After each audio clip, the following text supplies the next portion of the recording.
Hello, here I am again, Lorena Perry, which is your Latina recruiter in Canada. This is my third video, and I'm going to keep it very short. I was actually going to talk about the resume, but I will talk about volunteering. It was one of the requests from one of our subscribers, so I will try to please any of the requests. Please send any suggestions or any questions of the things that you want me to talk about. Okay, volunteering is very, very important in Canada. Most Canadians volunteer, and they volunteer because they want to.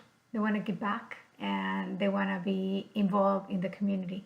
So when they see that on your resume you don't have volunteering, it's a little bit of a turnoff. So it is very good to do it. And second of all, it's going to be good for you because it's going to give you an exposure to be out there and participate in a company, in events, and get to know people.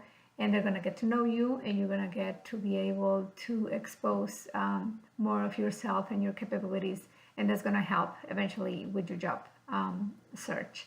Okay, so there's 3 or 4 things, and again, 2 minutes in the back, so I don't forget. They're very important for volunteering. And these are recommendations again. So when you're trying to find a volunteering, it's good to keep it local. Like instead of volunteering in a place that is going to take you to commute there, an hour and a half, just going there and then another the same time coming back.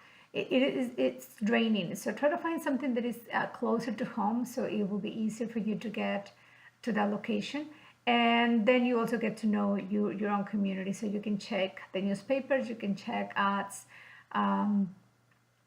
sometimes in the community centers, and or ask around at neighbors and things like that. So keep the volunteering in a place that is closer to you. Second of all, when you're going to do volunteering, it's very good that you do it in writing. The request for volunteering, instead of just showing up to a place and say, I would like to help. Yes, that's how you do it, but you go there with a piece of paper that will say, I would like to help, and these are the things that I can do, and you put those in writing, and you put a time frame. I can start on this time, and I will end my volunteering in this period of time. So the volunteering, my recommendation is also like keep it not that long, so 2 to 3 months, and you put the start and the end date. And you also clarified what are the hours and the days that you're willing to volunteer. So it's very clear what are the expectations that they will have from you. And with that, you will say, I'm willing to volunteer, for example, 2 days a week, which is Tuesdays and Thursdays from 2 p.m. to 4 p.m., 2 hours each day. So it's clear on paper. And in your letter, when you're requesting for the volunteering, what you will mention at the end is the only thing that you will ask in return once you finish your volunteering is a letter or recommendation, okay?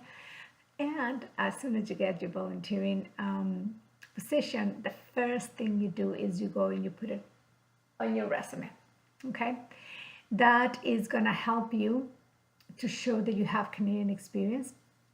And even though it's not a real job, or a paid job, it is still a real job, right? Like you are working, you are putting your time and effort, and it's gonna look very good on the eyes of any hiring manager when they see in the piece of paper that you're volunteering with a Canadian company, with a Canadian association, right?